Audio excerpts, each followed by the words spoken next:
What if the most important turning point in this war had nothing to do with a battle on the front lines, and everything to do with what Ukraine just did inside Russia itself? Here is the part that should make you stop and think. Russia built its entire war machine around one idea, that its own soil was untouchable. That idea just collapsed. Before we go further, if you want real analysis of how wars are actually won and lost, not just maps and casualty counts, hit that subscribe button right now. Share this video with one person who needs to understand what is really happening in Ukraine. And smash that like button so more people can find this breakdown.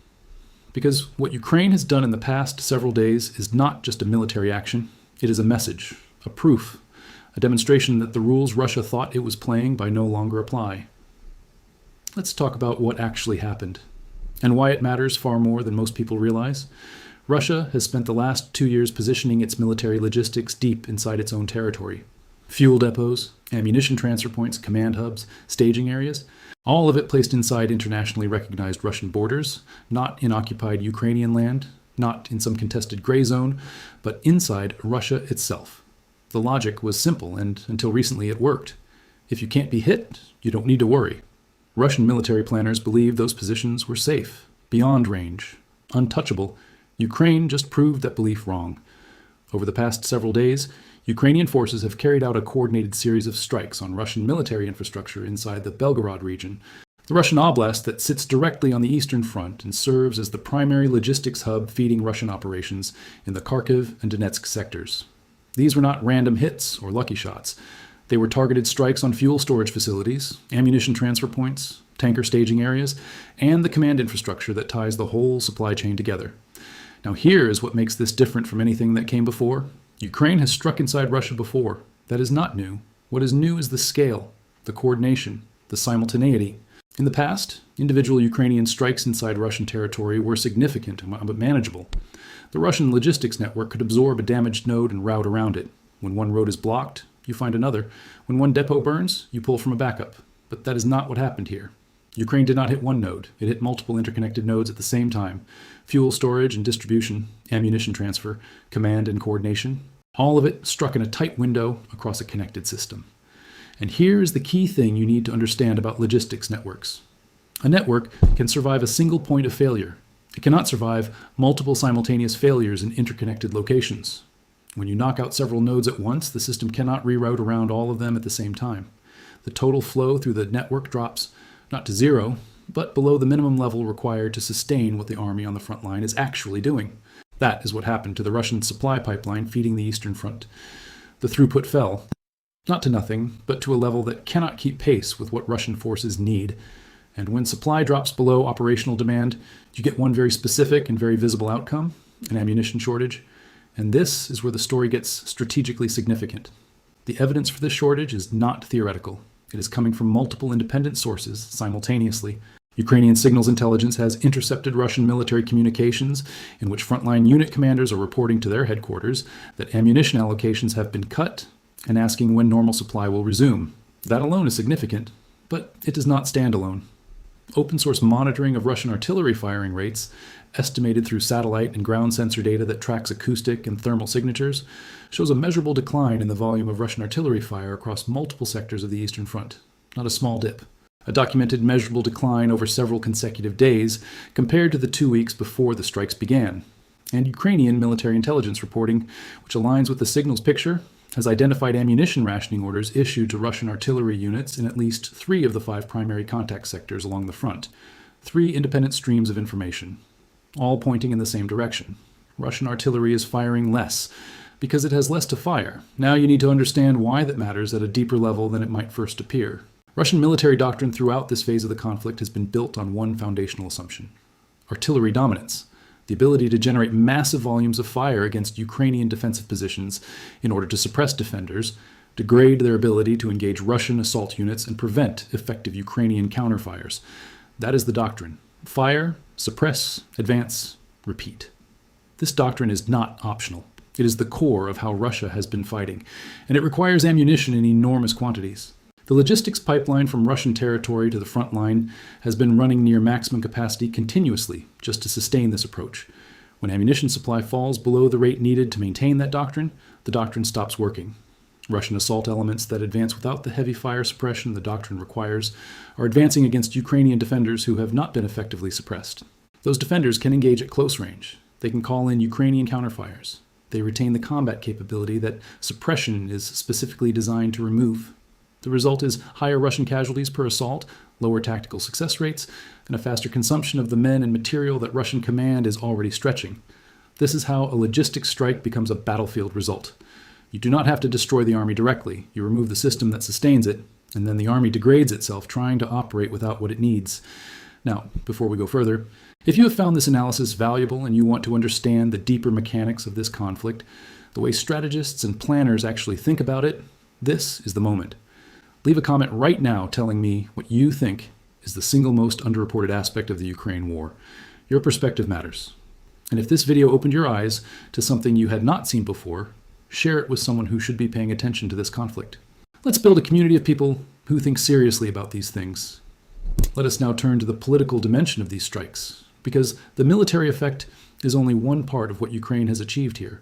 The Russian government has maintained a very specific domestic narrative about this war. The message to Russian citizens has been consistent. This is a distant military operation being conducted in foreign territory. The Russian homeland is not at war. Russia is protected. Life continues.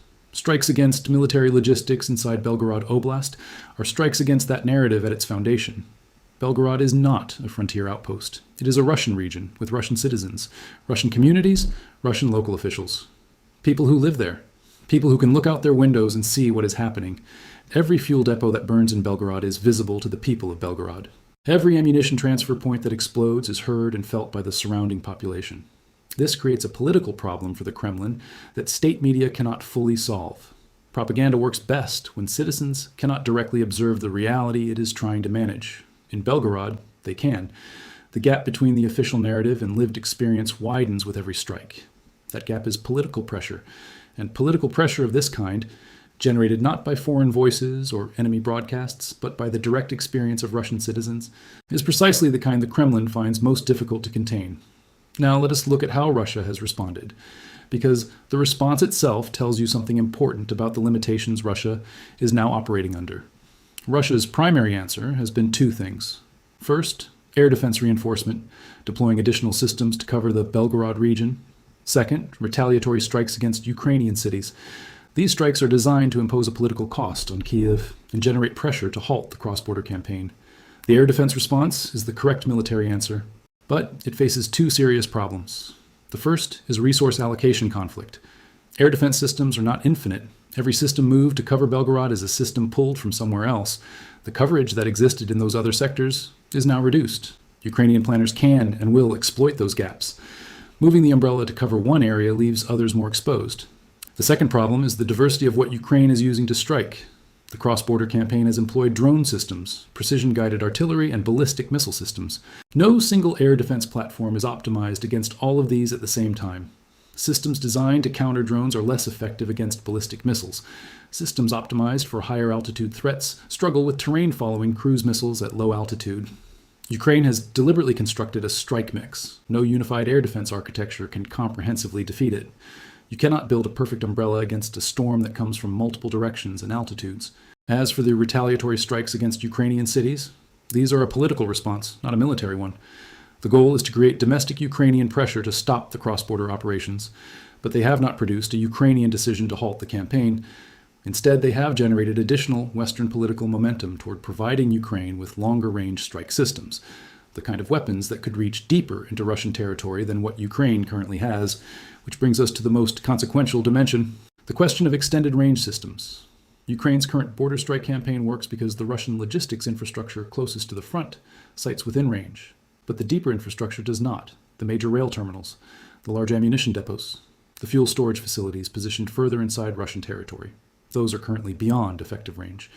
If Ukraine could reach them, with longer-range versions of precision strike systems, with extended-range cruise missiles, with the kind of deep strike capability that several allied nations possess and have debated providing, the impact would be qualitatively different.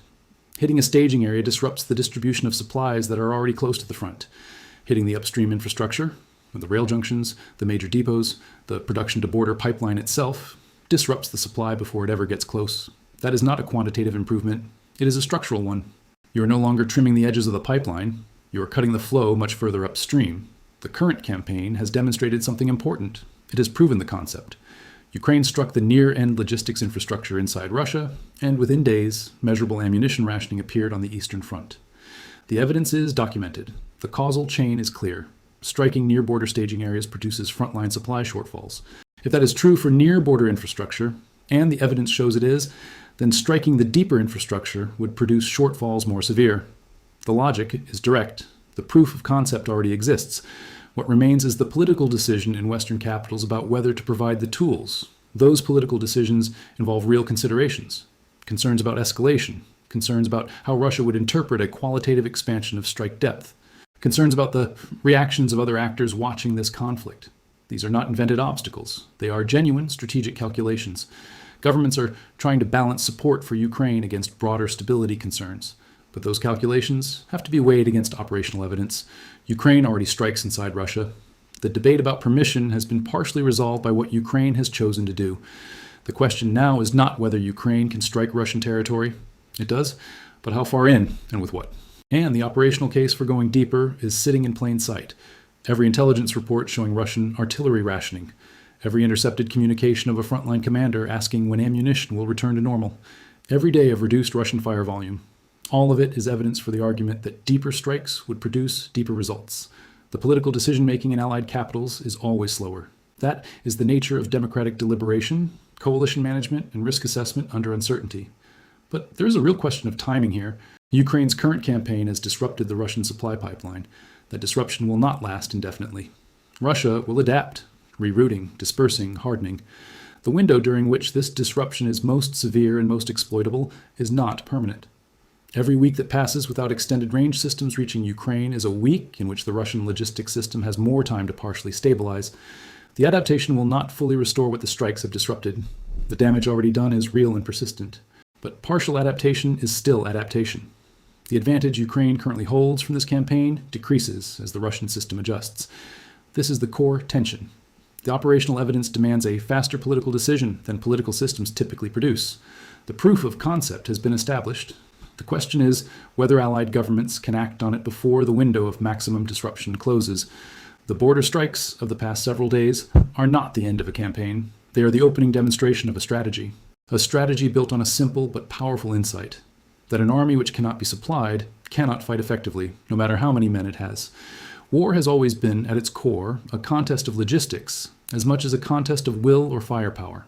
The side that can sustain its forces, ammunition, fuel, food, equipment, over time tends to determine the outcome. That is not a controversial claim. It is one of the most consistently validated lessons of military history across centuries and across every scale of conflict. What Ukraine has done is take that principle and apply it with precision against the specific vulnerability that Russian planning created, the assumption that territory inside Russia was beyond operational reach. That assumption was wrong, and Ukraine has now made it demonstrably wrong. The ammunition shortage now measurable on the Eastern Front is not just a tactical inconvenience, it is a signal. It is proof that the system sustaining Russian offensive operations is not invulnerable. It can be disrupted, and if it can be disrupted at the edges, it can be disrupted further upstream, with consequences that would reach deeper into Russian combat capacity. We are watching a war that is evolving in real time. The front lines tell part of the story, the casualty counts tell part of it, but the logistics tell the story beneath the story of whether an army can continue doing what it has been doing. Right now, Russia's logistics are stressed. The evidence says so. The intercepted communications say so. The firing rate data says so. The ammunition rationing orders say so. The question is what comes next. Whether the political will exists in allied capitals. Whether they take the proof of concept and convert it into a full operational strategy. Whether extended range systems reach Ukraine before the window narrows. Whether the decision-making processes that govern Allied support can move at the speed the operational situation demands. Those are questions that will be answered in the coming weeks and months, and how they are answered will shape the war's trajectory. What happens on the front lines every day matters, but what happens in the logistics pipeline matters more. Because without ammunition, without fuel, without the steady flow of supply that keeps an army operational, front lines do not hold. They collapse. Ukraine just demonstrated that it can reach that pipeline. The next question is how far it can reach into it. Stay with that question, because the answer may determine everything. And now, one final thing before you go. If this analysis made you think differently about this conflict, about where the real leverage points are, then do not keep it to yourself. Screenshot this video. Send the link directly to someone who you think needs to understand what is actually happening in Ukraine beyond the headlines. Write in the comments which part of this analysis surprised you most. And if you are not yet subscribed, now is the time. This is the kind of analysis you will not find in a news ticker or a 3-minute segment. This is the deeper layer. And it is what this channel is built for. The war is not over. The story is not finished. Be here for what comes next.